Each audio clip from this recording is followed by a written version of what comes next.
Hello नमस्कार, मैं doctor Rajneesh Kumar आप सभी का एक बार फिर से हार्दिक स्वागत करता हूं।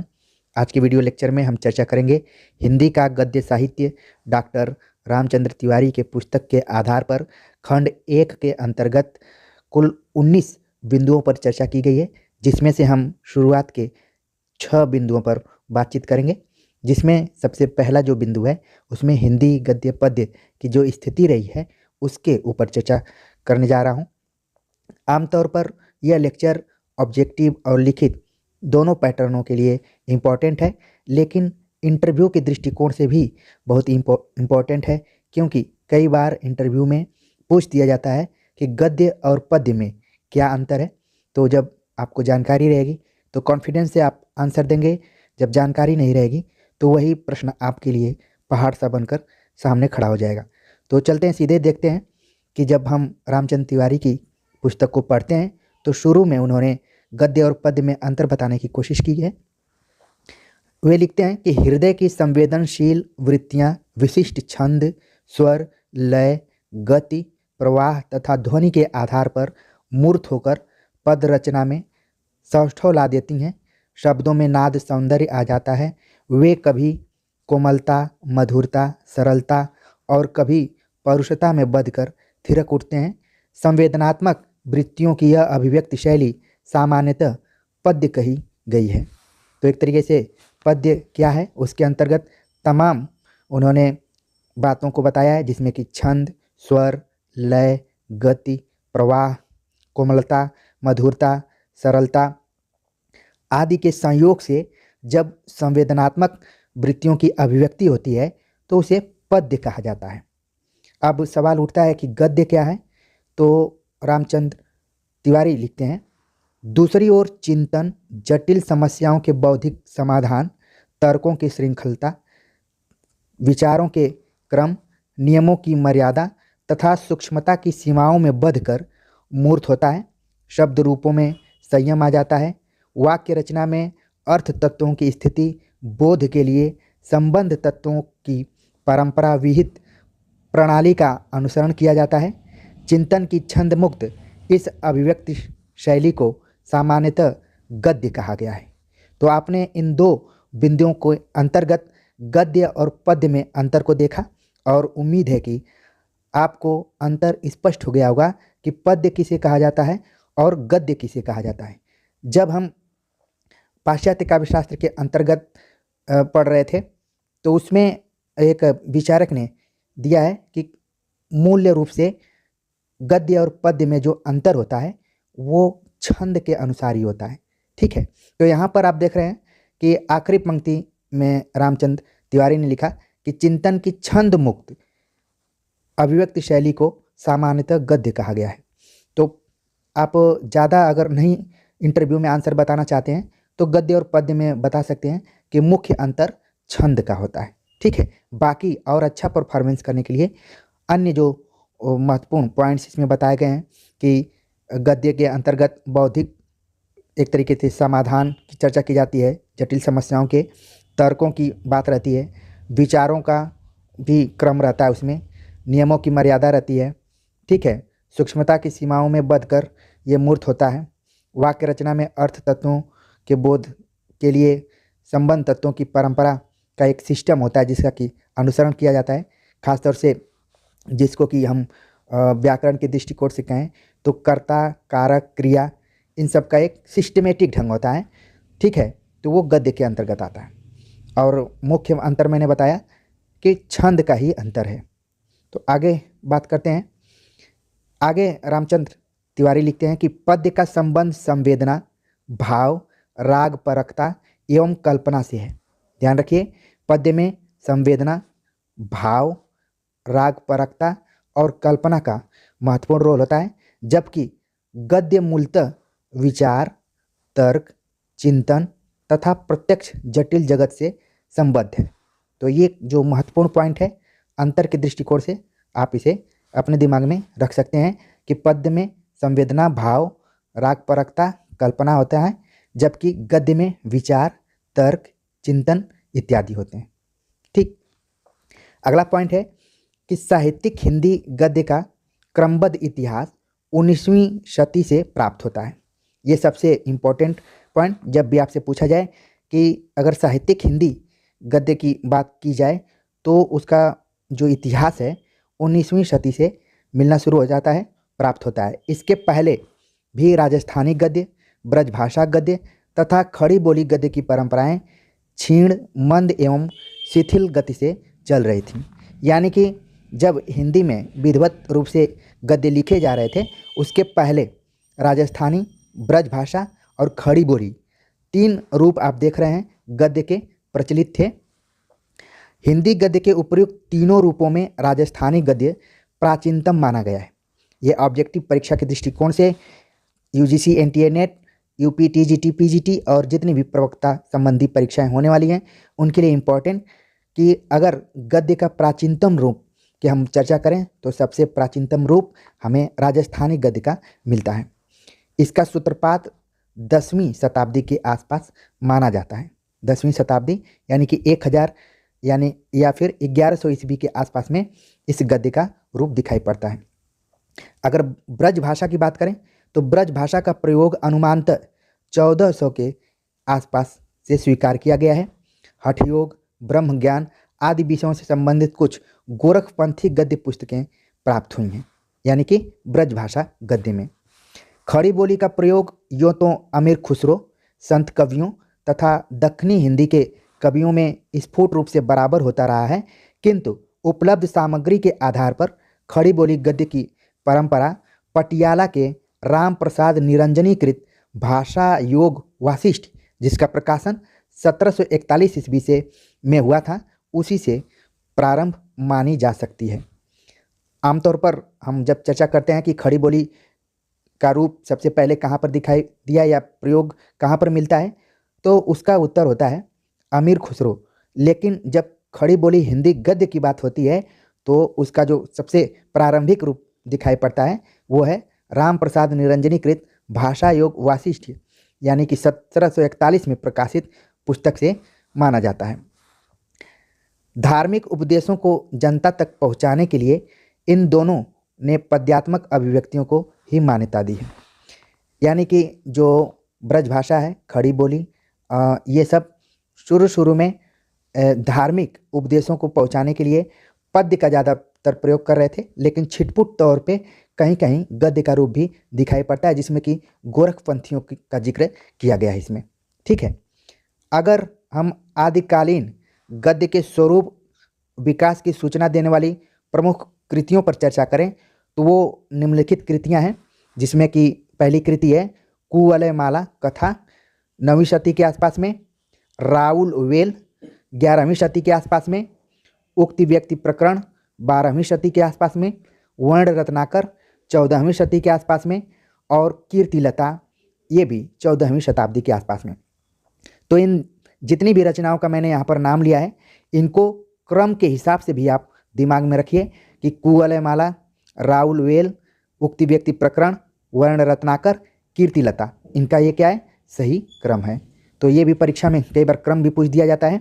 आगे इन रचनाओं पर हम बात करते हैं, जो इनके की पॉइंट्स हैं उस पर भी चर्चा करते हैं।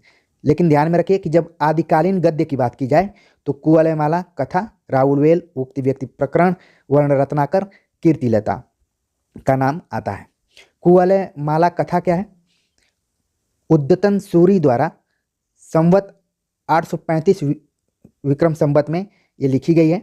इसको आप कन्वर्ट कर सकते हैं ईस्वी में 57 घटाकर, तो ईस्वी आ जाएगी। यहाँ पर संवत 835 में लिखा गया है कि कुवलय माला कथा जो कि उद्यतन सूरी द्वारा लिखी गई है 835 विक्रम संवत में। आचार्य हजारी प्रसाद द्विवेदी के अनुसार 9वीं शताब्दी की कुवलय माला कथा में कुछ ऐसे प्रसंग हैं जिनमें बोलचाल की तत्काल प्रचलित भाषा के सुंदर नमूने आ गए हैं। और कई बार कुवलय माल कथा परीक्षाओं में पूछा गया है कि किसकी रचना है।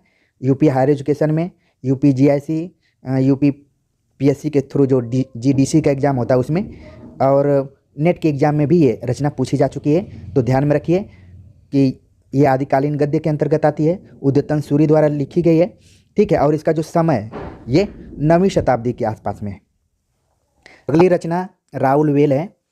11वीं शती अनुमानतः है कि 11वीं शती में रचित एक प्रेम काव्य है। इसका रचयिता रोड़ा कवि है।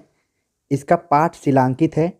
इसमें कलचुरी राजवंश के किसी सामंत की 7 नायिकाओं का नक्शिक वर्णित है। ये एक एक वाक्य परीक्षा के दृष्टिकोण से इम्पॉर्टेंट है। राउल वेल एक प्रेम काव्य है। इसके रचयिता रोड़ा कवि हैं। इसका पाठ शिलांकित है। कई बार एग्जाम में आ चुका है कि निम्नलिखित में से शिलांकित रचना कौन सी है, तो उसका सही जवाब होगा राउल वेल। ठीक है। और यह इसमें कलचुरी राजवंश के किसी सामंत की 7 नायिकाओं का नक्शिक वर्णन है इसमें। तो ये काफ़ी इम्पॉर्टेंट फैक्ट यहाँ पर ध्यान में रखिए कि 7 नायिकाओं का नक्शिक वर्णन किस रचना में किया गया है, राउल वेल में। इसमें गद्य का भी प्रयोग किया गया है। इसकी भाषा मूलतः मध्य देशीय अपभ्रंश है, किंतु इसमें पछाही और पूर्वी अपभ्रंशों का भी संश्लेष है। इसलिए इसमें अवधी, मराठी, पंजाबी आदि के भी पूर्व रूप सुरक्षित हैं। तो परीक्षा के दृष्टिकोण से राउल वेल काफ़ी इम्पोर्टेंट रचना। यह एक प्रेम काव्य है, रोड़ा कवि द्वारा लिखी गई है, शिलांकित रचना है, यानी कि पत्थरों पर इसको उकेरा गया था। इसमें कुल 7 नायिकाओं का नक्शिक वर्णन है। यही इसके फैक्चुअल कुछ पॉइंट थे। अगली रचना है उक्ति व्यक्ति प्रकरण। उक्ति व्यक्ति प्रकरण, इसकी रचना महाराज गोविंद चंद्र के सभा पंडित दामोदर शर्मा ने राजकुमारों को कान्यकुब्ज और काशी प्रदेश में प्रचलित तत्कालीन भाषा में संस्कृत सिखाने के लिए की थी। ठीक है। दामोदर शर्मा इसके लेखक हैं, जो कि महाराज गोविंद चंद्र के सभा पंडित थे। इन्होंने उक्ति व्यक्ति प्रकरण नाम से जो पुस्तक लिखी वो राजकुमारों को पढ़ने के लिए लिखी थी, जो कि संस्कृत सीखने के लिए पढ़ाई कर रहे थे। और यह जो पुस्तक है एक व्याकरण ग्रंथ है। बहुत बार एग्जाम में पूछा जा चुका है कि उक्ति व्यक्ति प्रकरण किस प्रकार का ग्रंथ है, तो यह है व्याकरण ग्रंथ। देखा जाए तो गोविंद चंद्र का राज्यकाल 1145 ईस्वी तक था, तो अनुमान लगाया जा सकता है कि इसकी रचना का जो समय है लगभग 1145 के आसपास का ही होगा। तो ये एक अनुमान के तौर पर, क्योंकि आदिकालीन गद्यों की चर्चा कर रहे हैं तो एक अनुमान ही लगाया जा सकता है। तो ध्यान में रखिए कि उक्ति व्यक्ति प्रकरण दामोदर शर्मा द्वारा लिखा गया है। राजकुमारों को संस्कृत सिखाने के लिए एक व्याकरण ग्रंथ है। यही 2-3 फैक्चुअल पॉइंट थे। अगली रचना है वर्ण रत्नाकर। यह ठाकुर ज्योतिश्वर द्वारा 14वीं शती में रचा गया है। इसका ढांचा विश्व कोशात्मक है। डॉक्टर सुनीति कुमार चटर्जी ने इसका संपादन करके प्रकाशित कराया है। यद्यपि यह मैथिली गद्य की रचना है, किंतु इसमें प्रयुक्त शब्दों को देखकर ऐसा लगता है कि तत्कालीन गद्य कृतियों में तत्सम शब्दों के ग्रहण और प्रयोग की प्रवृत्ति बढ़ रही थी। तो जब भी वर्ण रत्नाकर हम पढ़ें तो ध्यान में रखें कि ज्योतिश्वर ठाकुर द्वारा लिखी गई रचना है, या फिर ठाकुर ज्योतिश्वर कहा जा सकता है। 14वीं शती में लिखी गई थी। ये रचना का जो स्ट्रक्चर है विश्व कोशात्मक है, कोश के रूप में लिखा गया है। इसका संपादन किया और प्रकाशन किया था सुनीति कुमार चटर्जी ने। हालांकि ये जो रचना है मैथिली गद्य में लिखी गई थी, लेकिन उस समय के शब्दों को देखा जाए तो ये भी इसमें लग रहा है कि गद्य कृतियों में तत्सम शब्दों के ग्रहण और प्रयोग की प्रवृत्ति धीरे धीरे इसमें बढ़ रही थी। तो हमने ऊपर के जितने भी रचनाओं को पढ़ा, कोई किसी न किसी विशेष रूप में अपना महत्व रखती है। कोई शिलांकित रचना है, ठीक है, किसी में 7 नायिकाओं का वर्णन किया गया है, कोई रचना विश्व कोशात्मक है, कोई रचना व्याकरण ग्रंथ है। तो इसी हिसाब से आप अपने दिमाग में बैठाते चलिए कि कौन किसके अंतर्गत आ रही है। अगली जो रचना है आदिकालीन रचनाओं में कीर्तिलता। कीर्तिलता यह विद्यापति द्वारा रचित एक वीर गाथात्मक काव्य है। इसमें विद्यापति ने अपने आश्रयदाता कीर्ति सिंह का कीर्तिगान किया है। निश्चय यह 14वीं शती में रचित है। इसमें बीच बीच में गद्य का भी प्रयोग किया गया है। तो जब भी आप कीर्तिलता पढ़ेंगे तो इसको कहानी के रूप में भी जाना जाता है। कई बार एग्जाम में पूछा गया है कि कहानी किस रचना को कहा जाता है, तो इसका सही जवाब होगा कीर्तिलता। यह एक क्या है, वीरगाथात्मक काव्य है और आदिकाल की एक मुख्य प्रवृत्ति भी थी वीरगाथा। तो ऐसे ही आप ध्यान में रखिए, कुल 5 रचनाओं पर हमने चर्चा किया और पांचों रचनाएं खास विशेषता के लिए जानी जाती हैं। उन विशेषताओं को अगर आप अपने दिमाग में बैठा लिए तो निश्चित तौर पर किसी भी तरीके का प्रश्न आएगा आप उसको हल कर लेंगे। आगे बात करते हैं कि राजस्थानी और खड़ी बोली का उदय लगभग साथ साथ हुआ। साहित्यिक दृष्टि से ब्रज भाषा पहले लोकप्रिय हुई, उसका अवधि मिश्रित रूप मध्य देश की काव्य भाषा के रूप में सर्वमान्य हुआ। धार्मिक उपदेशों और टीकाओं के लिए ब्रज भाषा गद्य का प्रयोग होता रहा, किंतु आगे चलकर ऐतिहासिक कारणों से खड़ी बोली गद्य ही हिंदी भाषी क्षेत्र की जनता यानी कि जन चेतना की अभिव्यक्ति का माध्यम बना। तो यहाँ पर आप देख रहे हैं कि ब्रज भाषा और खड़ी बोली, तो पहले ब्रज भाषा लोकप्रिय हुई और उसमें बहुत ही धार्मिक उपदेशों के और जो रचनाएं लिखी गई थी उन पर टीकाएं लिखी गईं, लेकिन आगे चलकर ब्रज भाषा का उतना विकास नहीं हुआ बल्कि खड़ी बोली गद्य का विकास हुआ और आज जो भी हम हिंदी भाषा का प्रयोग करते हैं वही खड़ी बोली है, जो कि जन चेतना की अभिव्यक्ति का माध्यम बन गया। अगला जो पॉइंट है कि राजस्थानी गद्य का सूत्रपात 10वीं शताब्दी से ही हो गया था। राजस्थानी गद्य के ये रूप 3 प्रकार की साहित्यिक रचनाओं में उपलब्ध होते रहे हैं। तो ये इम्पोर्टेंट पॉइंट है कि जो राजस्थानी का गद्य रूप दिखाई पड़ता है वो 3 प्रकार की साहित्यिक रचनाओं में दिखाई पड़ता है। वो कौन कौन से 3 प्रकार हैं? पहला है स्वतंत्र रूप से लिखे गए मौलिक और अनुदित ग्रंथों में, दूसरा है टीकाओं में, तीसरा है कवियों की निजी रचनाओं में बीच बीच में टीकाओं के रूप में। तो देख रहे हैं कि राजस्थानी के जो रूप दिखाई पड़ते हैं कई बार स्वतंत्र रूप में, मौलिक और अनुदित ग्रंथों में, टीकाओं में और कवियों की निजी रचनाओं में बीच बीच में टीका के रूप में। तो ये तो हो गया राजस्थानी का। अगर ब्रज भाषा गद्य की बात करें तो ब्रज भाषा गद्य का प्राचीनतम रूप शुक्ल जी के अनुमान के आधार पर संवत 1400 यानी कि अगर ईस्वी में कन्वर्ट करेंगे तो 1343 तक का ही उपलब्ध होता है। इस गद्य का प्रयोग गोरखपंथी योगियों ने अपने धार्मिक उपदेशों में किया है। तो एक प्रश्न यहाँ पर बन सकता है कि गोरखपंथी योगियों ने किस गद्य का रूप अपने धार्मिक उपदेशों में किया है? तो वो है ब्रज भाषा का। यहाँ पर ऑप्शन में राजस्थानी भी हो सकता है, खड़ी बोली भी हो सकता है, लेकिन इसका सही जवाब होगा ब्रज भाषा गद्य का प्राचीनतम रूप गोरखपंथी योगियों की रचनाओं में मिलता है, खास तौर से जो उनके धार्मिक उपदेश रहे हैं उनमें। इसकी प्राचीनता के विषय में आचार्य शुक्ल का निश्चित मत है कि चाहे जो हो, है यह संवत 1400 के ब्रज भाषा गद्य का नमूना। ठीक है, तो ब्रज भाषा गद्य का रूप जो दिखाई पड़ता है 1343 ईस्वी के आसपास में गोरखपंथियों के उपदेशों में। आचार्य रामचंद्र शुक्ल के अलावा एक और विद्वान है डॉक्टर वीरेंद्रनाथ मित्र ने पृथ्वीराज रासों में वचनिका शीर्षक के अंतर्गत उपलब्ध गद्य को ब्रज भाषा गद्य का प्राचीनतम रूप माना है। तो मे भी ये भी प्रश्न कभी आ सकता है कि वीरेंद्रनाथ मित्र ने क्या माना है, उन्होंने ब्रज भाषा गद्य का प्राचीनतम रूप कहाँ माना है? तो पृथ्वीराज रासों में उन्होंने एक वचनिका शीर्षक की रचना के अंतर्गत माना है कि ब्रज भाषा गद्य का प्राचीनतम रूप दिखाई पड़ता है।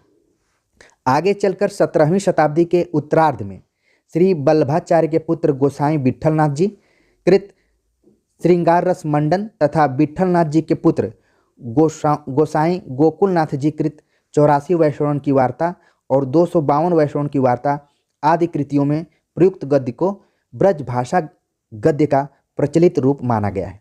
तो इस पॉइंट में आप ध्यान में रखिए 3 पीढ़ियों की चर्चा की जा रही है, जिसमें पहली पीढ़ी है वल्लभाचार्य, इनके पुत्र थे विट्ठलनाथ की रचना थी श्रृंगार रस मंडन, और फिर विट्ठलनाथ के पुत्र हुए गोकुलनाथ जिन्होंने 2 रचनाएं की।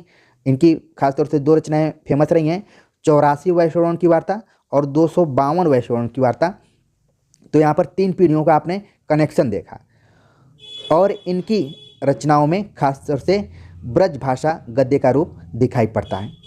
तो वल्लभाचार्य, विट्ठलनाथ और गोकुलनाथ के आपसी संबंध को भी ध्यान में रखिए और उनकी रचनाओं को भी ध्यान में रखिए। 18वीं शताब्दी के उत्तरार्ध से ब्रज भाषा गद्य की 3 निश्चित एवं अखंड परंपराएं परिलक्षित होती हैं। अब वो 3 अखंड परंपराएं कौन कौन सी हैं? पहला है मौलिक और अनुदित ग्रंथों की परंपरा, दूसरा है टीकाओं की परंपरा और तीसरा है काव्य संग्रहों में बीच बीच में स्फुट टीकाओं की परंपरा। इसी तरीके से राजस्थानी का भी दिखाई पड़ रहा था और ब्रज भाषा गद्य का भी कुछ कुछ वैसे ही है। तो जब भी इन गद्य रूपों की चर्चा की जाए और उनके जो रूप दिखाई पड़ रहे हैं तो खास तौर से मौलिक और अनुदित ग्रंथों की परंपरा में, टीकाओं की परंपरा में और काव्य संग्रहों में बीच बीच में स्फुट टीकाओं की परंपरा के रूप में दिखाई पड़ते हैं। तो ये ब्रज भाषा गद्य का हो गया। अगला जो गद्य रूप दिखाई पड़ा है वो है दक्कनी खड़ी बोली गद्य।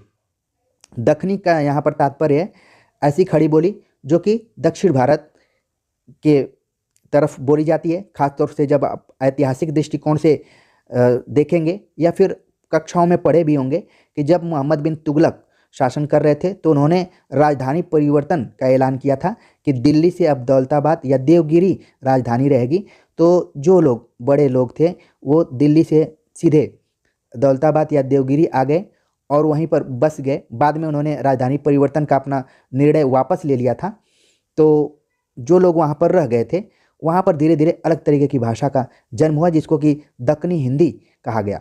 तो उसी पर चर्चा कर रहे हैं कि दक्कनी खड़ी बोली गद्य के पूरे विकास को 3 चरणों में बांटकर देखा जा सकता है।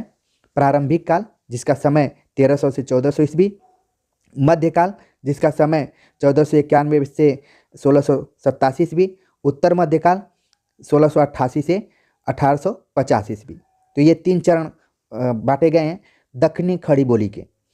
प्रारंभिक काल के सबसे प्रसिद्ध गद्य लेखक की बात की जाए तो ख्वाजा बंदा नवाज गेसुदराज का नाम लिया जा सकता है। इनकी प्रसिद्ध कृति मेराजुल आशिकीन दक्षिणी गद्य की पहली पुस्तक मानी जाती है।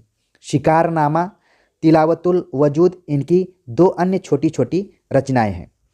कई बार एग्जाम में शिकारनामा पूछा गया है कि किसकी रचना है, ध्यान में रखिए बंदा नवाज गेसुदराज की। ठीक है, अगला जो पॉइंट है दक्कनी गद्य के विकास के दूसरे चरण की बात की जाए तो मुल्ला वजही विशेष रूप से उल्लेखनीय नाम है। उनका जीवन वृत्त पूरी तरह ज्ञात नहीं है किंतु इतना निर्विवाद है कि यह मोहम्मद कुली कुतुब शाह के समकालीन थे, क्योंकि इनके द्वारा लिखी प्रेम कथा कुतुब मुश्तरी के नायक इनके संरक्षक मोहम्मद कुली कुतुब शाह स्वयं हैं। यह सन 1609 ईस्वी में लिखी गई है। मोहम्मद कुली कुतुब शाह स्वयं एक श्रेष्ठ कवि थे, जो शासक भी थे और स्वयं एक श्रेष्ठ कवि भी थे।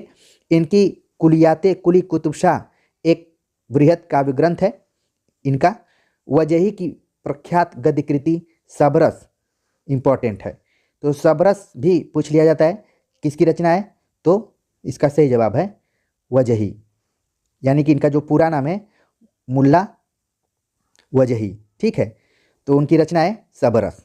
इसके पहले जो मैंने रचना बताई थी शिकारनामा वो थी गेसुदराज की। ये तो हो गई दक्षिण भारत की। अब उत्तर भारत में जो खड़ी बोली थी उसके बारे में चर्चा कर लेते हैं। खड़ी बोली गद्य उत्तर भारत का। खड़ी बोली गद्य के उद्भव के विषय में पंडितों की 2 राय हैं। पहली राय है George Grierson, R.W. Fraser, Nalini Mohan Sanyal आदि विद्वान आधुनिक साहित्यिक खड़ी बोली का आविष्कार सर्वप्रथम गिलक्राइस्ट की अध्यक्षता में लल्लू लाल तथा सदल मिश्र द्वारा बताते हैं। तो ये तो हो गया विद्वानों की पहली राय। अब विद्वानों की जो दूसरी राय है, आचार्य रामचंद्र शुक्ल तथा डॉक्टर वार्षणे इस मत को भ्रामक सिद्ध करते हैं। शुक्ल जी ने खड़ी बोली गद्य का प्रारंभ अकबर के समय में गंग कवि द्वारा चंद छंद वर्णन की महिमा से माना है। तो ध्यान में रखिए खड़ी बोली गद्य का प्रारंभ आचार्य रामचंद्र शुक्ल ने अकबर के समकालीन जो गंग कवि थे उनकी रचना थी चंद छंद वर्णन की महिमा से माना है। ये भी कई बार एग्जाम में पूछा जा चुका है, मोस्ट इम्पॉर्टेंट ये फैक्ट है। खड़ी बोली के उपयुक्त गद्य ग्रंथों के अतिरिक्त इंशा अल्लाह खां की रानी केतकी की कहानी भी अंग्रेजी प्रभाव से दूर लखनऊ में लिखी गई थी। इसमें लेखक ने अपनी दृष्टि में इस रचना को शुद्ध हिंदी में प्रस्तुत किया है। प्रारंभ में ही लेखक ने अपनी भाषा नीति के विषय में स्पष्ट घोषणा कर दी है। और जो कोटेशन हम पढ़ने जा रहे हैं ये परीक्षा के दृष्टिकोण से काफ़ी इम्पोर्टेंट है। यह वह कहानी है कि जिसमें हिंदी छूट और न किसी बोली का मेल है न पूट। इतना दूर पूछ लिया जाता है कि ये किस रचना से संबंधित है, जुड़ी हुई, तो यह रानी केतकी की कहानी इंशा अल्लाह खां की रचना से। या फिर पूछ लिया जाता है कि ये किसके द्वारा कहा गया है कि न किसी बोली का मेल है न पूट है। ठीक है, तो इसका सही जवाब है इंशा अल्लाह खां। विषय की दृष्टि से भी इस कृति का महत्व स्मरणीय है। इसके माध्यम से सर्वप्रथम खड़ी बोली गद्य साहित्य में लौकिक श्रृंगारमय प्रेमाख्यानक परंपरा का सूत्रपात हुआ। परीक्षा के दृष्टिकोण से इम्पॉर्टेंट फैक्ट कि रानी केतकी की कहानी तो उसमें शुद्ध हिंदी की प्रयोग की बात की गई है, लेकिन विषय वस्तु की दृष्टि से देखा जाए तो सर्वप्रथम खड़ी बोली गद्य साहित्य में लौकिक श्रृंगारमय प्रेमाख्यानक परंपरा का सूत्रपात हुआ था। जब भी हम प्रेमाख्यानक की चर्चा करते हैं तो सूफी कवियों की रचनाएं दिमाग में आ जाती हैं, लेकिन खड़ी बोली गद्य में अगर बात करेंगे तो इंशा अल्लाह खां की रचना आपके दिमाग में आनी चाहिए। शैली की दृष्टि से रानी केतकी की कहानी हास्य प्रधान है। इसमें गांभीर्य नहीं, चुहल है। भावों और विचारों को व्यक्त करने के लिए लेखक ने मुहावरों का खूब प्रयोग किया है। वस्तु वर्णन में पर्याप्त विस्तार लक्षित होता है। लेखक की वर्णन शक्ति अद्भुत है। उसने दृश्यों को शब्द चित्रों में सजीव कर दिया है। वातावरण को प्रभावात्मक बनाने के लिए बीच बीच में पद्य का प्रयोग किया गया है। इस कहानी में इंशा के व्यापक अनुभव एवं गंभीर ज्ञान की सूचना भी मिलती है। वेश्याओं के हाव भाव, राग रागनियों के प्रकार, श्रृंगार के प्रसाधन, नावों के विविध रूप, हिंदुओं की पौराणिक कथाएं, विवाह की रस्में आदि जीवन के विविध पक्षों से संबंधित अनेक विषयों का समावेश इस कहानी में किया गया है। तो आपने संक्षेप में रानी केतकी कहानी की समीक्षा को भी देख लिया होगा कि ये इसका विषय वस्तु क्या है और क्यों ये इम्पॉर्टेंट है। पहले तो खड़ी बोली गद्य के दृष्टिकोण से इम्पॉर्टेंट है, बाकी कई बार इसकी विषय वस्तु को ध्यान में रखते हुए परीक्षाओं में सवाल पूछ लिए जाते हैं कि रानी केतकी की कहानी के संदर्भ में कौन सा कथन सही है या फिर गलत है। तो इन तमाम विशेषताओं को ध्यान में रखिए कि ये हास्य प्रधान है। इसमें मुहावरों का खूब प्रयोग हुआ है। वर्णन शक्ति अद्भुत है। शब्द चित्रों का सजीव रूप से वर्णन किया गया है। वातावरण को प्रभावी बनाया गया है। बीच बीच में पद्य का प्रयोग किया गया है। ठीक है, और फिर इसमें वेश्याओं के हाव भाव, राग रगनियों के प्रकार, श्रृंगार के प्रसाधन, हिंदुओं की पौराणिक कथाओं की भी चर्चा की गई है और विवाह की रस्में आदि जीवन की विविध पक्षों पर इसमें चर्चा की गई है। आगे लिखते हैं रामचंद्र तिवारी, ये सारी चीज़ें जो भी मैं बोल रहा हूँ उन्हीं के दृष्टिकोण से है। ठीक है, इंशा की भाषा की एक बहुत बड़ी विशेषता यह है कि इसमें प्राचीन उर्दू गद्य के अनुसार कृदंतों, क्रियाओं तथा विशेषणों में भी वचन सूचक चिन्ह लगाए गए हैं। महत्वपूर्ण विशेषता क्या है कि जो उसमें प्राचीन उर्दू गद्य के अनुसार कृदंत, क्रियाओं तथा विशेषणों में भी वचन सूचक चिन्ह लगाए गए हैं। अगर हम बात करें खड़ी बोली गद्य का विकास के ऊपर, तो खड़ी बोली गद्य के विकास में अंग्रेजों के योग को सर्वथा अस्वीकार नहीं किया जा सकता।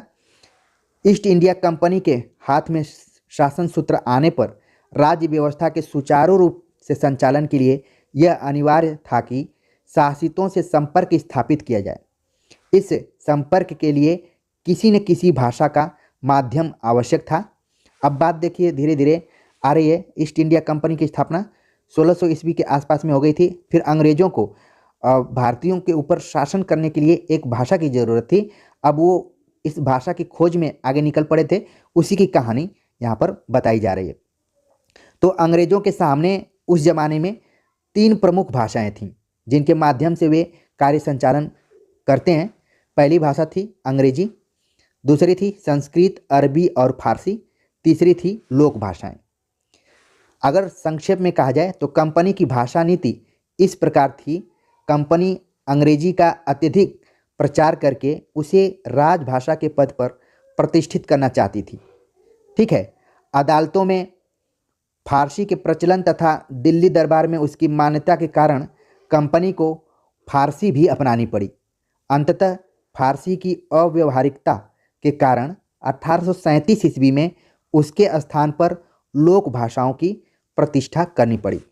तो आपने देखा कि अंग्रेजों की कोशिश थी कि अंग्रेजी को राजभाषा बनाया जाए, लेकिन क्योंकि उन्होंने शासन मुगलों से लिया था तो उस समय की जो भाषा थी फारसी थी, अरबी फारसी थी, तो उसको भी मजबूरन कंपनी को अपनाना पड़ा। अंत में फारसी व्यवहारिक रूप में ज़्यादा नहीं प्रयुक्त हो रही थी, तो उसके स्थान पर सन 1837 ईस्वी में, ठीक है, इसके पहले उन्होंने 1836 ईस्वी में एक इश्तहार निकाला था अदालत की भाषा को लेकर, तो वहाँ पर विवाद छिड़ गया था हिंदी उर्दू का। तो उसी के बारे में चर्चा की जा रही है कि 1837 ईस्वी में उसके स्थान पर लोक भाषाओं को भी ध्यान में रखना पड़ा। सारांश ये है कि ईस्ट इंडिया कंपनी द्वारा अपनाई जाने वाली खड़ी बोली जनसाधारण में प्रचलित खड़ी बोली से सर्वथा भिन्न थी। रानी केतकी की कहानी में प्रयुक्त खड़ी बोली से भी वह बहुत दूर पड़ती थी। यह शाहजहानाबाद से चली थी। यह वास्तविक अर्थ में हिंदी न होकर उर्दू थी। इसे हिंदी, उर्दू, उर्दूई, रेख्ता, हिंदुस्तानी आदि नामों से भी जाना जाता था या फिर पुकारा जाता था। जब आप यूजीसी एनटीए नेट का पाठ्यक्रम देखेंगे तो उसमें आपको कुछ भाषाओं के रूपों को भी पढ़ना है, जिसमें कि हिंदी, उर्दू, रेख्ता, हिंदुस्तानी। तो ये बताया जा रहा है कि जो शुरुआती खड़ी बोली थी जिसको अंग्रेज अपनाने की कोशिश कर रहे थे, वो वास्तविक रूप से हिंदी नहीं थी और नहीं उर्दू थी, ये मिक्स थी। ठीक है, कोई उसको हिंदी बोल रहा था, कोई उर्दू बोल रहा था, कोई रेख्ता बोल रहा था, कोई हिंदुस्तानी बोल रहा था, तमाम नामों से पुकारा जा रहा था। इसके विपरीत जनसाधारण में प्रचलित खड़ी बोली को हिंदुई, हिंदवी, हिंदी आदि नामों से अभिहित किया जाता था। ईस्ट इंडिया कंपनी की लिपि संबंधी नीति भी पर्याप्त अस्थिर रही। जॉन गिलक्राइस्ट महोदय रोमन लिपि के पक्षपाती थे। ये काफ़ी इंपॉर्टेंट वाक्य है, ऑब्जेक्टिव परीक्षाओं के दृष्टिकोण से कई बार एग्जाम में पूछ लिया जाता है कि जॉन गिलक्रिस्ट या गिलक्राइस्ट किस भाषा के या फिर किस लिपि के पक्षपाती थे। तो उसका सही जवाब है रोमन लिपि। देवनागरी लिपि के पक्षपाती कभी नहीं थे, न फारसी लिपि के थे। किस लिपि के थे? रोमन लिपि के थे। वे हिंदुस्तानी के लिए भी रोमन लिपि का ही प्रयोग उचित मानते थे। उन्होंने फारसी और नागरी दोनों लिपियों को त्रुटिपूर्ण बतलाया। ध्यान रखिए, फारसी और नागरी दोनों लिपियों को उन्होंने त्रुटिपूर्ण बतलाया। जबकि हम परीक्षाओं में क्या पढ़ते हैं कि देवनागरी लिपि एक वैज्ञानिक लिपि है, मानक लिपि है, लेकिन गिलक्राइस्ट के नज़र में फारसी और नागरी दोनों लिपियां क्या थीं? त्रुटिपूर्ण थीं। वो रोमन लिपि को के फेवर में थे, उसके पक्षपाती थे। रोमन के बाद वे फारसी का समर्थन करते थे। वस्तुतः रोमन और फारसी दोनों लिपियां भारतीय ध्वनियों को व्यक्त करने में समर्थ न थीं, इसलिए बाध्य होकर कंपनी को नागरी लिपि अपनानी पड़ी। 1837 ईस्वी तक साथ साथ फारसी लिपि भी चलती रही। सन 1840 ईस्वी के लगभग पुनः फारसी लिपि को मान्यता दी गई और 1850 ईस्वी तक फारसी लिपि का ही प्रचलन हो गया। तो आप देख रहे हैं कि कैसे उतार चढ़ाव हुए हैं। शुरू में जो अंग्रेज थे वो रोमन लिपि के पक्षपाती थे, बाद में वो फारसी लिपि की तरफ मुड़ गए, फारसी लिपि से फिर नागरी लिपि की तरफ मुड़ गए, फिर इसमें भी उतार चढ़ाव हुआ। फारसी लिपि बीच में हटा दी गई, फिर ला दी गई, और कब इसका खात्मा हुआ वो आगे चलकर हम देखेंगे। अब बात कर लेते हैं हिंदी खड़ी बोली और फोर्ट विलियम कॉलेज। ये बहुत ही इम्पोर्टेंट टॉपिक है जो कि परीक्षा के दृष्टिकोण से लगातार प्रासंगिक बना रहा है और इससे प्रश्न आते रहे हैं। तो देख लेते हैं कुछ फैक्चुअल चीज़ों को हिंदी खड़ी बोली के विकास में फोर्ट विलियम कॉलेज का बहुत बड़ा स्थान है। इस कॉलेज की भाषा नीति ईस्ट इंडिया कंपनी भाषा नीति से अभिन्न रही है। एक तरफ आप देख रहे हैं कि फोर्ट विलियम कॉलेज है और दूसरे तरफ है ईस्ट इंडिया कंपनी। दोनों की भाषा नीति क्या है? अभिन्न रही हैं, मतलब एक दूसरे से अलग नहीं रही हैं। सन 1800 ईस्वी में मार्कस वेलेजली ने इस कॉलेज की स्थापना की, फोर्ट विलियम कॉलेज की, और स्थापना का उद्देश्य राजनीतिक था। ध्यान में रखिए, साहित्यिक या फिर पॉजिटिव रूप में नहीं था, बल्कि ये राजनीतिक था। कॉलेज में ईस्ट इंडिया कंपनी के सिविल कर्मचारी शिक्षा प्राप्त कर रहे थे। कॉलेज में विविध विषयों की शिक्षा दी जाती थी, जिसमें कि अरबी, फारसी, संस्कृत, हिंदुस्तानी, बंगला, तेलुगु, मराठी, तमिल, कन्नड़, ठीक है, सरब मुहम्मदी, हिंदू कानून, नीति विज्ञान, न्याय पद्धति, अंतर्राष्ट्रीय कानून, अंग्रेजी कानून, फोर्ट सेंट जॉर्ज तथा बम्बई गवर्नर द्वारा अंग्रेजी राज्य संचालन इत्यादि के बारे में बहुत सारे विषयों पर पढ़ाई होती थी। तो इसी उद्देश्य से इस कॉलेज की स्थापना किसने की थी? सन 1800 ईस्वी में। उनका नाम है विलियम, उनका नाम था वेलेजली। मार्कस वेलेजली ने इस कॉलेज की स्थापना की। उसका उद्देश्य राजनीतिक था, और बाकी मैंने चर्चा कर ली कि क्या क्या वहाँ पर पढ़ाई की जा रही थी। 18 अगस्त सन 1800 ईस्वी के पत्रानुसार डॉक्टर जॉन बॉर्थविक गिलक्राइस्ट को हिंदुस्तानी भाषा का प्रोफेसर बनाया गया। वेलेजली ने स्थापना की और इस कॉलेज में प्रोफेसर बनाया गया गिलक्राइस्ट को। गिलक्राइस्ट ने खड़ी बोली की कुल 3 शैलियाँ निर्धारित की। ये परीक्षा के दृष्टिकोण से इम्पोर्टेंट है। 3 शैलियाँ कौन है? दरबारी या फारसी शैली, हिंदुस्तानी शैली, हिंदवी शैली। इनमें फारसी शैली सर्वसाधारण के लिए बोधगम्य न थी। हिंदवी शैली को वे गंवारू समझते थे। कई बार एग्जाम में ये प्रश्न आ चुका है कि हिंदवी शैली को गंवारू किसने माना है? तो इसका सही जवाब है गिलक्राइस्ट ने। हिंदुस्तानी शैली उन्हें सर्वप्रिय थी। इसे way the grand popular speech of Hindustan कहते थे। ठीक है, गिलक्राइस्ट महोदय हिंदुस्तानी यानी कि अरबी फारसी मिश्रित के समर्थक होने पर भी हिंदी की पूर्ण अवहेलना न कर सके, इसलिए उन्हें सन 1802 ईस्वी में लल्लू लाल जी की स्थायी नियुक्ति करानी पड़ी थी। यानी कि अब देख रहे होंगे कई बार एग्जाम में पूछ लिया जाता है कि फोर्ट विलियम कॉलेज में कौन कौन कार्यरत थे या फिर कौन कौन जुड़े थे। तो सामान्य रूप से हम 4 लोगों का नाम ले लेते हैं, लल्लू लाल, सदा सुखलाल, इंसाअल्लाह खां और सदल मिश्र का। लेकिन यहाँ पर स्टोरी आप देखिए, धीरे धीरे आपके दिमाग में स्टोरी बैठ रही होगी कि अंग्रेज़ों की जो भाषा नीति थी ईस्ट इंडिया कंपनी की, और फिर फोर्ट विलियम कॉलेज की स्थापना हुई, तो वो क्या सोच रहे थे, कैसे कैसे भाषा के बारे में वो अपना नीतियों को अपना रहे थे। इसी बीच गिलक्राइस्ट को प्रोफेसर बना दिया गया फोर्ट विलियम कॉलेज में, और फिर लल्लू लाल जी की स्थायी नियुक्ति करनी पड़ी सन 1802 ईस्वी में, यानी कि 2 साल के बाद। संक्षेप में कहा जाए तो कॉलेज की भाषा नीति के 2 मोड़ हैं सन 1800 ईस्वी से लेकर 1815 ईस्वी तक। पहला, जॉन गिलक्राइस्ट द्वारा निर्धारित हिंदुस्तानी ही कॉलेज की मान्य भाषा रही। 1815 ईस्वी के बाद हिंदी, आधुनिक अर्थ में जिसको हम मानते हैं, हिंदी के अध्ययन की आवश्यकता पर बल दिया गया। सन 1824 ईस्वी में कॉलेज के नव विधान के साथ साथ भाषा नीति में परिवर्तन हुआ। विलियम प्राइस के विचार मान्य हुए और अधिकारियों ने हिंदी का महत्व समझकर उसे कॉलेज के पाठ्यक्रम में स्थान दिया। अब देख रहे हैं कि वेलेजली, फिर इसके बाद गिलक्राइस्ट के बाद एक तीसरा अंग्रेज यहाँ पर आपको दिखाई पड़ रहा है, विलियम प्राइस। ये काफ़ी इम्पोर्टेंट रोल निभाया और बाद में इसी के विचार को माना गया और अधिकारियों ने हिंदी का महत्व समझकर उसे कॉलेज के पाठ्यक्रम में स्थान दिया, यानी कि फोर्ट विलियम कॉलेज के। दिसंबर 1831 ईस्वी में प्राइस साहब पद त्याग कर विलायत चले गए, यानी विदेश चले गए। एक तरीके से उन्होंने त्यागपत्र दे दिया। इसके बाद 24 जनवरी 1854 ईस्वी के सरकारी आज्ञा पत्र के अनुसार कॉलेज तोड़ दिया गया।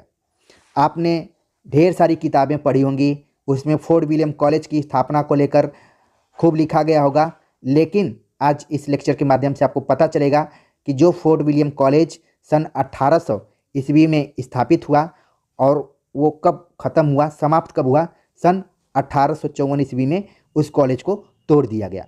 तो आने वाले समय में एक संभावित प्रश्न के रूप में आ सकता है कि फोर्ट विलियम कॉलेज का अस्तित्व कब समाप्त हुआ, तो आपका सही जवाब होगा 1854 ईस्वी में।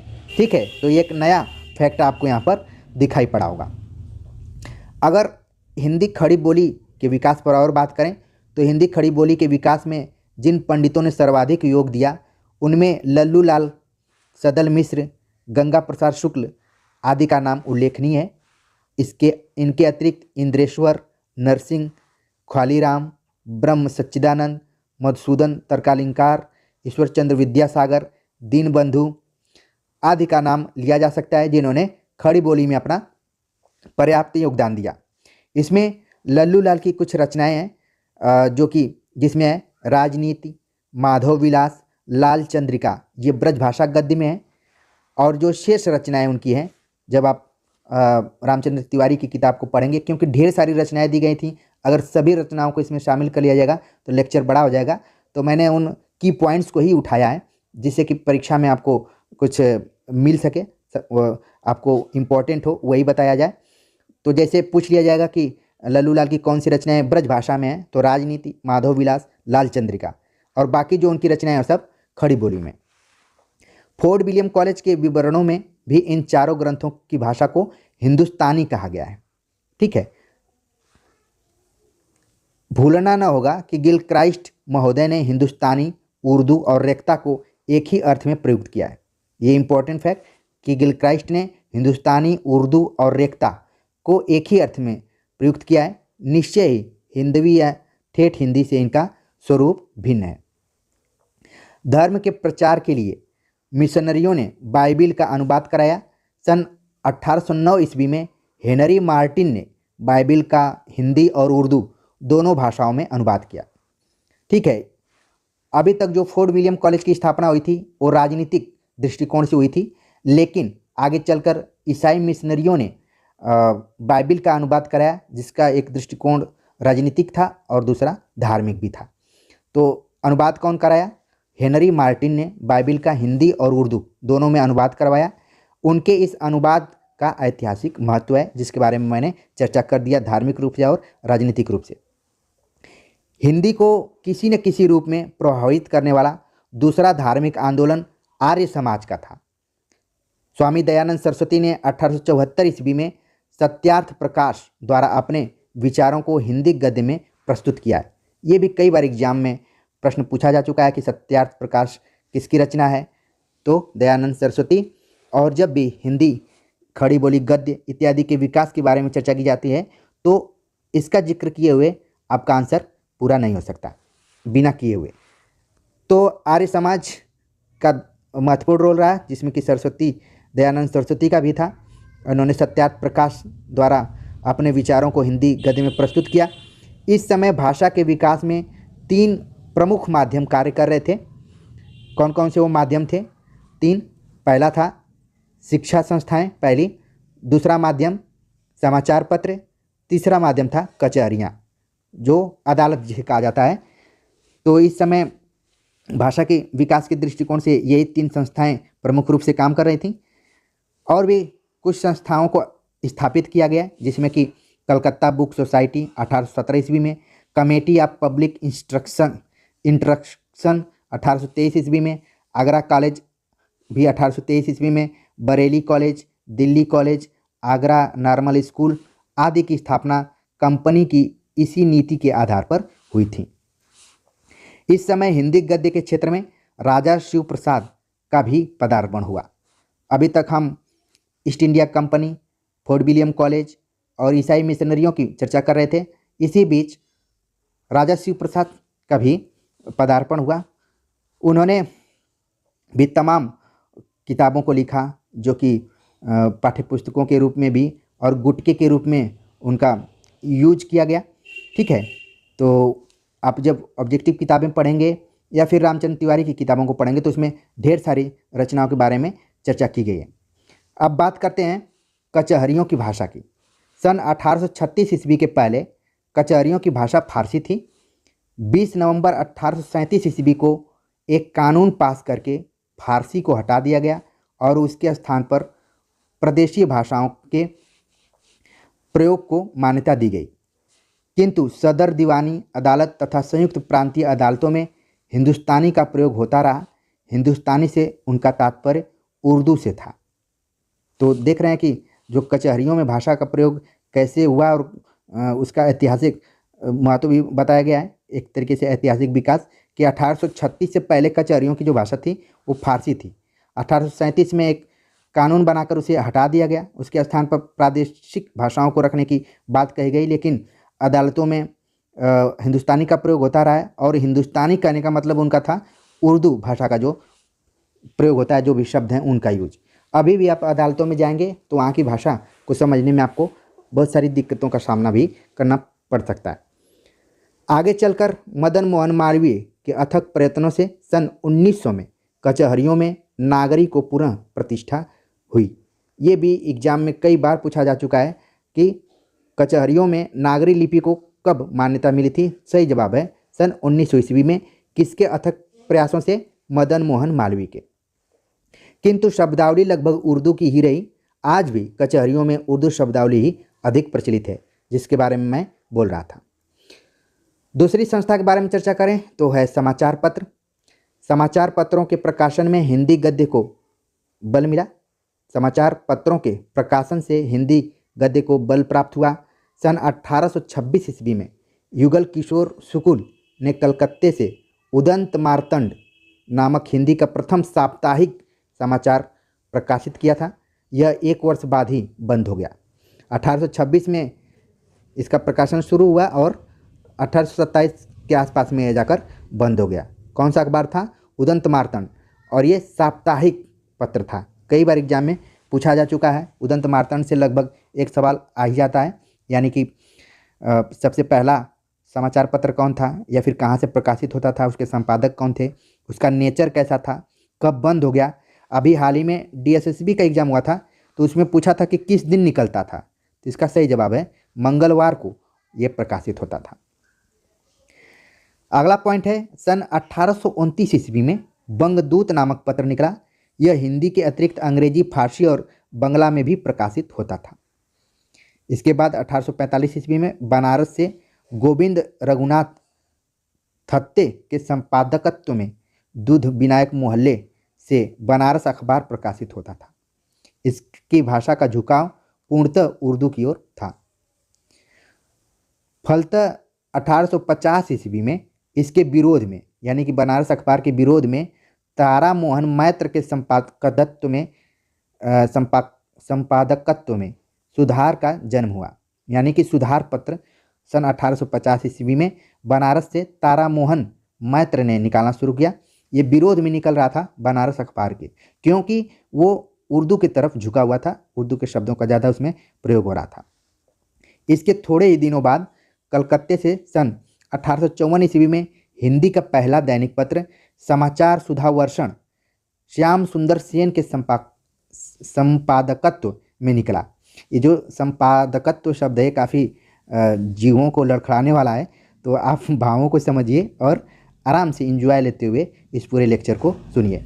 तो आपने देखा कि जिन संस्थाओं की चर्चा की जा रही थी, ऊपर 3 संस्थाओं के बारे में बताया गया कि शिक्षण संस्थाएं थी, शिक्षा से जुड़ी हुई संस्थाएं, फिर समाचार पत्र, और एक तीसरी संस्था थी जो कचहरियाँ थी। तो इनके बारे में हमने चर्चा कर लिया है। और राजा शिव प्रसाद सितारे हिंद के बारे में चर्चा की गई कि वो जैसे east India company, fort William college, ईसाई मिशनरियों की भाषा नीति धीरे धीरे अपना काम कर रही थी, तब तक राजा शिव प्रसाद सितारे का आगमन हुआ। उनके बारे में थोड़ा सा देख लेते हैं। राजा साहब जहाँ तक लिपि का प्रश्न था, देवनागरी पसंद करते थे, किंतु भाषा के संबंध में उनका रुख कुछ दूसरा ही था। वे हिंदी को उर्दू बना देना चाहते थे। इन्होंने सदैव शिष्ट जन समुदाय को दृष्टि में रखना उचित समझा, इसलिए हिंदी के गंवारूपन को निकालने के लिए उसमें अरबी फारसी शब्दों का समावेश उन्हें उचित प्रतीत हुआ।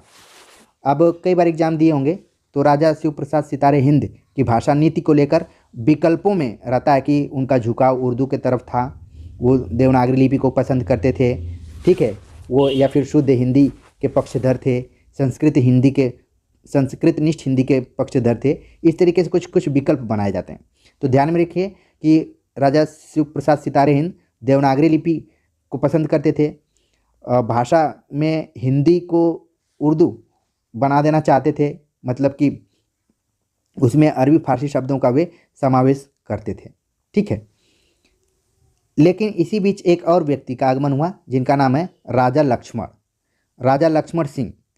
राजा लक्ष्मण सिंह का भाषा विषयक आदर्श राजा शिव प्रसाद से सर्वथा विपरीत था। उन्होंने अपने पत्र प्रजा हितैषी में संस्कृतनिष्ठ हिंदी का पक्ष लिया। देख रहे हैं, एक तरफ राजा शिव प्रसाद सितारे हिंद जो कि हिंदी उर्दू मिश्रित भाषा के पक्ष में थे, लेकिन राजा लक्ष्मण ठीक उनके एकदम विपरीत निकले और उन्होंने हिंदी में संस्कृत निष्ठ शब्दों का ज़्यादा प्रयोग करने पर जोर दिया। इसके लिए उन्होंने शकुंतला, जिसका कि 1861 में अनुवाद किया, रघुवंशम 1878 में और मेघदूतम 1882 ईस्वी में।